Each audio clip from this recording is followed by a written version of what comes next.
കുട്ടി ക്രിക്കറ്റിന്റെ ഇന്ത്യൻ പൂരമായ IPL-ൽ ഒരു ടീമുണ്ടായിരുന്നു. ഒരു പതിറ്റാണ്ടിലേറെയായി കളിക്കളത്തിൽ നടത്തിയ അത്ഭുത പ്രകടനങ്ങളിലൂടെ അമാനുഷികരെന്ന് പേരെടുത്ത സംഘം, ദൈവത്തിന്റെ സ്വന്തം പോരാളികൾ. ആ വിശേഷണം ഒട്ടും അധികമായിരുന്നില്ല. അവർ നടത്തിയ തിരിച്ചുവരവുകളുടെ കണക്കെടുത്താൽ ഇന്നും അതിനോട് മുട്ടി നിൽക്കാൻ ഒരു ടീമുകൾക്കും കഴിഞ്ഞിട്ടില്ല.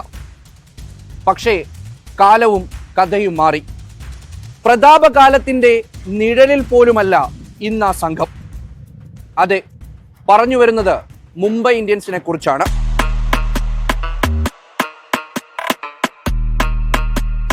ക്രിക്കറ്റ് ദൈവം സച്ചിൻ ടെണ്ടുൽക്കറുടെ മുംബൈ ഇന്ത്യൻസ് 6 വർഷമെടുത്തു ആദ്യ കിരീടത്തിന്.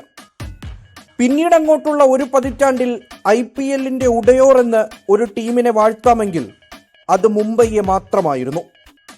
ആകെ 5 കിരീടങ്ങൾ, എണ്ണിയാൽ ഒടുങ്ങാത്ത റെക്കോർഡുകൾ, ഇന്ത്യൻ ടീമിലേക്ക് താരങ്ങളെ ഊതിക്കാച്ചിയെടുത്തു നൽകുന്ന ഫാക്ടറി, മാനസിക ആധിപത്യം കൊണ്ട് എതിരാളികളെ ചാരമാക്കി കളയുന്ന പ്രകടനങ്ങൾ, 4ഉം 5ഉം കളിയൊക്കെ ആദ്യം തോറ്റ ശേഷം പ്ലേ ഓഫിലേക്കും കിരീടത്തിലേക്കും കൂളായി മാർച്ച് ചെയ്യുന്ന കൂട്ടർ, 11 നാളും വീഴും വരെ തുടരുന്ന പോരാട്ടങ്ങൾ.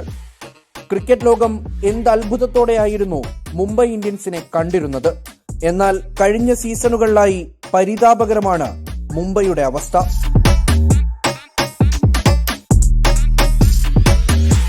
കേവലം വിജയങ്ങളുടെ എണ്ണത്തിലല്ല ഇങ്ങനെ പറയുന്നത്. ഒരിക്കൽ ടീം വിട്ടുപോയിരുന്ന ഹർദിക് പാണ്ഡ്യയെ 2024-ൽ ഗുജറാത്ത് ടൈറ്റൻസിൽ നിന്ന് ക്യാപ്റ്റൻ സ്ഥാനം നൽകാമെന്ന ഉറപ്പിൽ മുംബൈയിലേക്ക് തിരിച്ചെത്തിക്കുന്നു. മുംബൈ ആദ്യ തിരിച്ചടി നേരിട്ടത് ഇവിടെയാണെന്ന് നിസ്സംശയം പറയാം. ഹർദിക് എന്ന നായകനോ താരമോ മോശമെന്നല്ല, പക്ഷേ മുംബൈയുടെ ജീവവായുവായിരുന്ന രോഹിത് ഗുരുനാഥ് ശർമ്മയിൽ നിന്നാണ് നായകന്റെ തൊപ്പി വാങ്ങിയെടുത്ത് ഹർദിക്കിന്റെ തലയിലേക്ക് വച്ചുകൊടുത്തത്. വമ്പൻ താരനിരയെ ഒത്തൊരുമയോടെ നയിച്ച കപ്പിത്താനായിരുന്നു രോഹിത് ശർമ്മ. ഇതിഹാസ താരങ്ങൾ പലരും അദ്ദേഹത്തിന്റെ കീഴിൽ മുംബൈ കുപ്പായത്തിൽ കളിച്ചു. ഒരപശബ്ദങ്ങളും ഉയർന്നില്ല. ആ റോളിലേക്കാണ് ഹർദിക് പാണ്ഡ്യ എത്തിയത്. രോഹിത് അണിഞ്ഞ കുപ്പായം ഒരിക്കലും ഹർദിക്കിന് ചേരില്ലെന്ന് കാലം തെളിയിക്കുകയാണ്.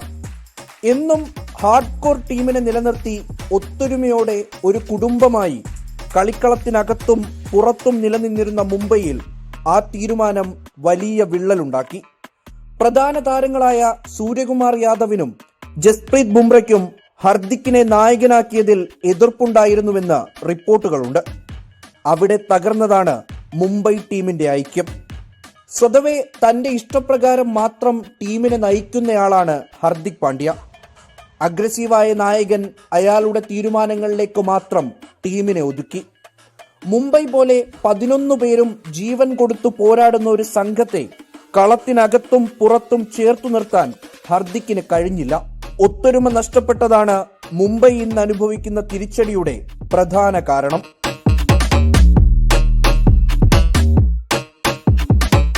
ഒരുമയില്ലാതായതോടെ വിജയിക്കാനുള്ള ദാഹം കുറഞ്ഞു, കിരീടത്തിനോടുള്ള മോഹമില്ലാതായി. ഒപ്പം പ്രധാന താരങ്ങളൊക്കെ ഇന്ത്യൻ ടീമിലെയും മുൻനിര പ്ലെയേഴ്സാണ്. IPL-ൽ തിളങ്ങിയില്ലെങ്കിലും ഇന്ത്യൻ ടീമിൽ ഉണ്ടാകുമെന്ന അമിത ആത്മവിശ്വാസം ഇവരുടെ പ്രകടനത്തെ ബാധിക്കുന്നുണ്ടെന്നും വിമർശനമുയരുന്നുണ്ട്. അടിച്ചു കീറാത്ത ബാറ്റേഴ്സ്, മൂർച്ചയില്ലാത്ത ബൗളിംഗ് നിര, എതിരാളികൾക്ക് ഒട്ടും സമ്മർദ്ദമുണ്ടാക്കാത്ത ഫീൽഡിംഗ്. ഇതിനൊപ്പം മുംബൈ മറന്നുപോയ ചില കാര്യങ്ങളുമുണ്ട്. അതിൽ പ്രധാനം കീറോൺ പൊള്ളാഡ് എന്ന താരത്തിനു പകരം ഒരാളെ കണ്ടെത്തലാണ്. 3D പ്ലെയറായ പൊള്ളാഡ് കളി നിർത്തിയതോടെ മുംബൈയുടെ നിരയിൽ എന്തോ കുറവുണ്ടെന്ന് പലരും പറഞ്ഞതാണ്. ഫിനിഷർ, പാർട്ട് ടൈം ബൗളർ, കളത്തിലെ മികച്ച ഫീൽഡർ എന്നതിനൊപ്പം മുംബൈയുടെ വിജയ ഫോർമുല പൂർത്തിയാക്കുന്ന പ്രധാന ഘടകം അയാളായിരുന്നു. നഷ്ടപ്പെട്ട ആ വിലമതിക്കാനാകാത്ത കരുവില്ലാതെ മുംബൈക്ക് ഇനിയും മുന്നോട്ടു പോകാനായിട്ടില്ല. എന്നും യുവതാരങ്ങളെ കണ്ടെത്തി വേണ്ട വെള്ളവും വളവും നൽകി വളർത്തുന്നത് മുംബൈയുടെ പ്രത്യേകതയാണ്. എന്നാൽ കഴിഞ്ഞ 2-3 വർഷങ്ങളിലായി അതിനും കഴിയുന്നില്ല. കടലാസിൽ കരുത്തരായ ടീമിൽ കാര്യമായ മാറ്റം വരുത്തണമോ എന്നത് കുഴയ്ക്കുന്ന ചോദ്യമാണ്. അവിടെ മുംബൈ ഇപ്പോൾ പയറ്റുന്ന തന്ത്രം മാറ്റണമെന്ന അഭിപ്രായവും ഉയർന്നു വരുന്നുണ്ട്. യുവതുർക്കികളെ എത്തിച്ച് സ്ഥിരം രീതികൾ മാറ്റേണ്ട സമയം അതിക്രമിച്ചിരിക്കുകയാണ്. മുംബൈ ടീമിനെ മറ്റെല്ലാവരും പഠിച്ചു കഴിഞ്ഞു. എങ്ങനെ പ്രതിരോധിക്കണമെന്നും തോൽപ്പിക്കണമെന്നുമുള്ള തന്ത്രം മെനയാൻ എതിരാളികൾക്ക് ഇപ്പോൾ എളുപ്പമാണ്. ഇത് മാനേജ്മെന്റിനും മനസ്സിലാകുന്നുണ്ട്. ഒരുപക്ഷെ കഴിഞ്ഞ കുറേ വർഷങ്ങളായി നാം മുംബൈ കുപ്പായത്തിൽ കാണുന്ന പലരും ഇനി ഈ ടീമിൽ ഉണ്ടാകണമെന്നില്ല.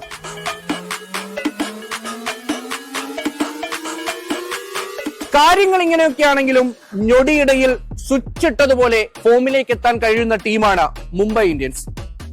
അവരത് പലകുറി തെളിയിച്ചിട്ടുള്ളതുമാണ്. മുംബൈ ആരാധകർ പറയുന്നത് പോലെ ഫസ്റ്റ് ഹാഫിലേക്ക് അടുക്കുന്നതേ ഉള്ളൂ. പടം ഇനിയും ബാക്കിയാണ്. മുംബൈക്ക് ഫോമിലേക്ക് എത്താൻ കഴിയട്ടെ. വീണ്ടും അവർ നമ്മളെ ആഹ്ലാദിപ്പിക്കട്ടെ.